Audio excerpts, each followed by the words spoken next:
Jared, you all good? Yep.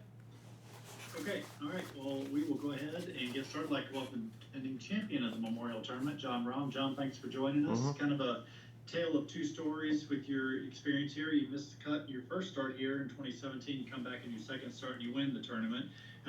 You've had a chance to see the course. Just some thoughts on being back here and perhaps some of the standout changes, renovations that you've noticed. It's uh, it's always great to come back where you've defended. Obviously, very different atmosphere with crowds and people on the golf course, especially around the 18th green. Obviously, everything we heard last year was crickets, right? There was no applauses and no cheers, so it was a little bit Right. different atmosphere. It's always great, and yeah, I've gone to see the golf course. Obviously, 18-hole pro-am today, so I love the changes. It's Jack. I know he's always trying to make this a little bit more challenging for us, and he's definitely succeeded on making the golf course more difficult. So I enjoy the changes. It's going to be a fun week, and I feel like there is some advantage to people that have played here in the past, but with all the greens being redone and some of them being completely reconstructed, I feel like kind of everybody starts from the same baseline, right? At least around the greens. Of the tee, a lot of them still the same strategy, right? So, I feel like it puts almost all of us in more even ground. But again, when you come back to a place you've defended, where you're defending, it's always really good vibes, a lot of good memories out here. And one last question, and then we'll open it up and take a few questions. Your most recent of 10 top 10s came in your most recent start at the PGA Championship. Just kind of how you're feeling about your game heading into the week. Well, feels consistent, right? Yeah. I've been playing pretty good golf. It's just, you know, um, just looking forward to being in the hunt on the weekend. If I'm not leading, that's what I'm looking forward to, and that's what I'm here to do, right? I want to play my best. Obviously, I try my best every time, but I'm ready this year to have a better chance to win and actually not just creep up the top 10 on Sunday afternoon, right? I wanna tee off being up there with a chance to win. Okay. All right. Well, with that, we'll take a few questions, and we'll start with Doug Ferguson with the AP. Doug, go ahead. John, what would be the ideal way to play the fifth hole, the par five with the change mostly in the green and the water? What'd you do today? What'd you think? Well, the tee shot doesn't change. Still, well, like 250 to 260 shot. Today with the wind, I hit a 5 wood. It might be a little bit more than that. I do it in meters. So I hit my 235 club, which was a 5 wood, ended up in the perfect spot in the center of the fairway. And where last year would have been maybe a 4 iron into the green, today was a 5 wood to hopefully cover the front bunker. So uh, it all Is that depends. green hold? I didn't know. I missed it Smaller just short. greens? It was just short. I feel like if you hit a nice high one, you might be able to hold the back edge. Landing on the green, you're not going to hold the front. And long ride, if you're not at the bunker, it's a severe penalty on that rough. So I feel like we're going to see a lot more people laying up. It feels like the theme of the renovations or changes on the par fives was making them a little bit harder to hold, a little bit harder to hit into. And I'm guessing Jack wanted to see a little less easy tapping eagles, or close eagles that you could in the past. So you might see a lot more layups and some wedges in. It's definitely a lot more dangerous in some of the holes, especially five. I mean, that second shot, that green's tiny from back there, so you really have to hit a good one. Thank you. Okay, we go now to Bill Rabinowitz with Columbus Dispatch. Hi, John. Yeah. You mentioned hearing only crickets last year when you won, or I guess it'd be cicadas this year. um, how different was that winning, and how much better would it be to win, to repeat with a crowd here? It's it's very different, especially because of the atmosphere that's created here on 18. Right, there's always a lot of people. It's an amphitheater, and it's a special place. There's a lot of history here, so it's a very unique moment, especially when you get to embrace Jack. In my case, it was such a sweet moment because I was able to get to number one in the world. I was able to get a win after the COVID stop, and it was a challenging week overall, right? It was in such hard conditions with the greens being as fast and firm as they were and as windy as it was. And it was just very satisfying personally for what I did. But coming down the stretch, having those fans out there and that atmosphere, and then hopefully being able to shake Jack's hand if you can this year. I'll be the only one to get a fist bump, I guess. It's very different, and just to have the fans back and win it for them as well, I feel like it's always a lot more entertaining in both ways, right? Playing without fans was definitely weird, something you get used to. Thank you. Okay, we have Bob Herron with ESPN. Bobby? Thank you. Hey, John. Thanks for the time. You were one of the guys who were waiting on Phil after he won the PGA a couple weeks ago. Just curious what you were thinking as that was unfolding, and is there anything about him now that you sort of admire for being able to pull that off, given his struggles of late, last year and a half? I love Phil. He's been a great mentor to me, and the Mickelson family is very close to me, right? They mean a lot, and I'm not gonna lie, with how windy it was out there, and towards the end, all I could say is I cannot believe he's gonna pull this off. Like, I don't know if I told him this, but I would tell him straight up. If I would tell you, like, the last person I would put money on to win that week, Phil would be one of those. It was down there just because of how long it is, how many drivers you need to hit, and how windy it is. Now, at the same time, I'm going to say, I played with him on Monday, and he had a new driver that he was hitting really well. He was much more under control. And after Monday, I could believe him putting on a good performance. But he hadn't been playing great golf, but that shows you the greatness of a great champion. It doesn't matter. When he got himself in that position after 36 holes, he was good all fell. He got it going. At one point, he had a big lead, and both Saturday and Sunday, he was able to create a lead and defend it. So it's unbelievable. I really admire, and I think I've said it before in an interview, that at the age of 50, he's been playing on the PGA Tour for as long or longer than I've been alive.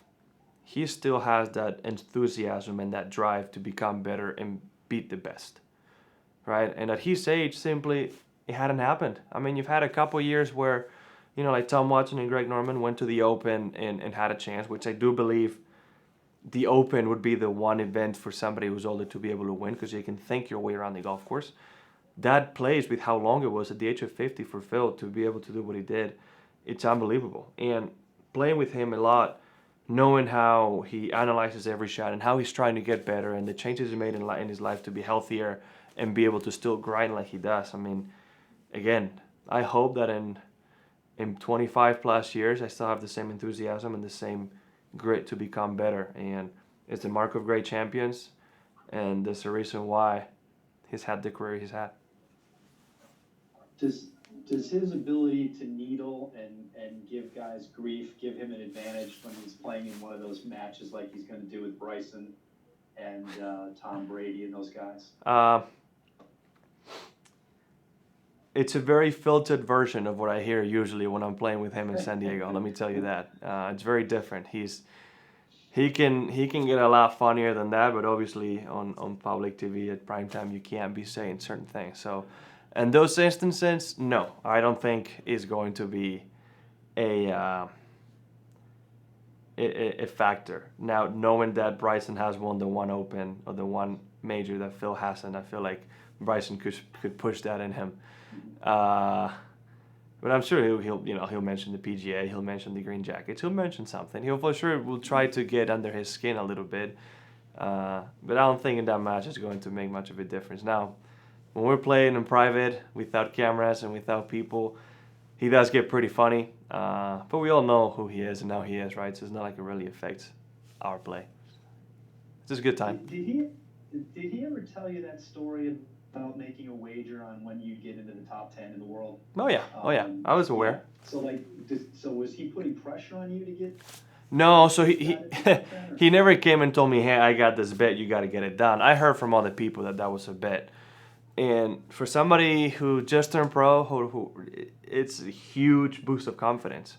But I have to say, he had told me, I think it was shortly before he made that bet, he did look at me and said, John, you're top 10 player in the world right now. And I was still in college.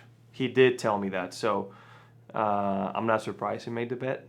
And I know he made it with more than one person. So I appreciate it. Thank you. Okay, John, it looks like our last question is Espanol, por favor. You must say, hopefully. Alejandro, Oh, sorry. you got me, okay. Last one, Spanish from Alejandro. Opa, dale. ¿Qué tal? Aupa, Jon, ¿cómo estás? Muy bien, aquí estamos. Me alegro, tío. Defensor del título, número 1 del mundo, esa mano con Jack Nicklaus, que fue un momento muy bonito. ¿Qué se te pasa por la cabeza esta semana? Son buenos recuerdos, ¿no? Pero te voy a decir la verdad. Quiero ganar otra vez simplemente para poder saludarle y darle la mano como es debido. Simplemente por eso. Y que haya fans ahí en el 18, ¿no? El ambiente es muy diferente cuando tienes espectadores, ¿no? El año pasado, lo he dicho en inglés, no se oía nada. Nada, o sea, lo único que oíamos eran los grillos ahí en el campo. Y es un poco diferente cuando estás jugando los últimos hoyos, ¿no? El ambiente y esa energía es diferente. Yo creo que con público hubiese jugado incluso mejor.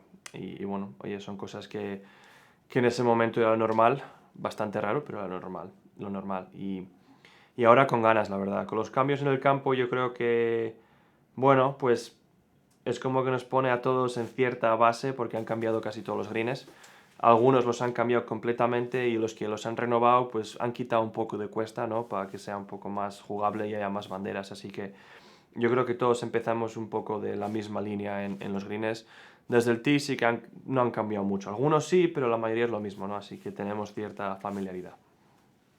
Una curiosidad, ¿hay algún detalle concreto más íntimo, alguna conversación, algo con Phil en los últimos días, desde que acabó el PGA Championship, que puedas compartir, que te hayas quedado, que te haya gustado? Le he preguntado un par de cosas y me ha respondido diciendo que me lo contará cuando se retire. Así que ya ves, todavía guardando secretos. Me imagino que en persona igual me lo dirá, igual algo me lo dirá, pero no ha habido nada de eso en especial. Sí que me ha dado las gracias por algunas de las declaraciones que he hecho sobre él. Ahora, espero que cuando le vea, si me invita a su casa, que pueda beber el vino con él del trofeo, que me imagino que el vino que bebe él no será malo. Así que ojalá podamos compartir ese momento. Y la última, hemos visto en un vídeo de Callaway que definitivamente cambias el pattern esta semana, pones uno nuevo. Uh-huh. ¿Qué es lo que notas en este nuevo pattern? Sí. Pues mira, cuando cambié al two balls es por algo familiar, ¿no? Yo antes jugaba en two balls y era como una mezcla entre eso y el spider. Pero cambié el cuello del pad y un poco la dinámica del peso, ¿no? Cambié a un face balance. Que antes tenía un pad que lo quería abrir, ¿no? Era... Joder, ¿cómo se dice en castellano? No me acuerdo. Sí, que curvaba. Toe hang, lo de que cuelga del toe, ¿vale? De la punta. Y bueno, hay veces que cuando cambias de esa manera tiendes a fallar a la izquierda. Pero yo como jugador que soy, prefiero eliminar cualquier excusa o posibilidad de que sea culpa del pad, ¿no? Y eso es lo que hice hasta el PGA. En el PGA dije, hasta aquí hemos llegado. Y pasé 2 días en Callaway probando diferentes pads. Y lo primero que dije, voy a ir al cuello antiguo y luego ya veremos cuál me gusta. Y acabé con este, que es con el que más confianza he tenido. Ahora habrá un periodo de adaptamiento, pero va mejorando las cosas, ¿no? Como con el otro fallaba a la izquierda, me tendré que acostumbrar otra vez más a las líneas por donde sale la bola, pero bueno, como norma general, muchísimo más contento con este de momento. Más que nada por lo mal que he pateado este año, nada más. Sí. Para meter más pads de esos de 3 metros, decías, ¿no? 3-4 metros, que tú sueles meter mucho. Un poco más, ¿no? Para que por lo menos la bola empiece donde quiero que empiece. No que lo que yo veo y lo que yo visualizo sea completamente diferente a lo que pasa. Muy bien. Pues Jon, muchísimas gracias como siempre y mucha suerte. Hasta luego. A ver si ahí bien, ¿eh? A ver. Gracias, Jon, tío. Hasta luego. Okay, John, well, we appreciate your time. Thank you. you. Good luck this week. Thank you.